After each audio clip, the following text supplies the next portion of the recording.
नमस्कार, news top 9 मध्ये आपल्या सगळ्यांचं स्वागत। मी निखिला। सुरुवातीलाच पाहूयात मोदींची पवारांना ऑफर। काँग्रेसमध्ये विलीन होण्यापेक्षा शिंदे आणि अजितदादांसोबत या सर्व स्वप्न पूर्ण होतील। नंदुरबारच्या सभेतून मोदींची शरद पवार आणि ठाकरेंना सोबत येण्याची ऑफर। 3 टप्प्यामधील मतदानानंतर नरेंद्र मोदी अस्वस्थतेमुळे मोदी अशी विधानं करत आहेत। मोदींच्या ऑफर नंतर शरद पवार यांचा टोला। मोदींनी कुठलीही ऑफर दिली नसून पवारांनी दादांसोबत आणि ठाकरेंनी शिंदेंसोबत यावं असा सल्ला दिला। फडणवीसांचं स्पष्टीकरण।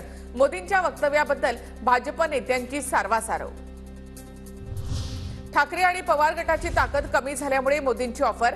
काँग्रेससोबत जाण्यापेक्षा बाळासाहेबांच्या विचारांसोबत यावं, मुख्यमंत्री शिंदेंची प्रतिक्रिया।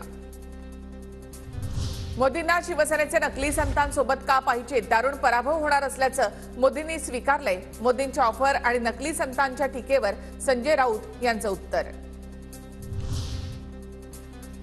काँग्रेस म्हणते मोदी तेरी कब्र खुदेगी, तर नकली शिवसेनेकडून मला जमिनीत गाडण्याची भाषा।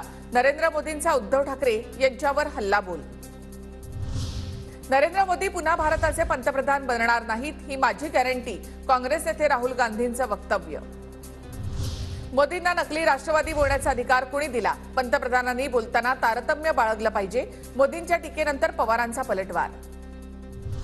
उद्धव ठाकरे यांच्यावरील मोदींचा विधान महाराष्ट्राचा अपमान। ठाकरेंना नकली संतान म्हणणारेच औरंगजेबाची संतान। संजय राऊतांचा हल्लाबोल।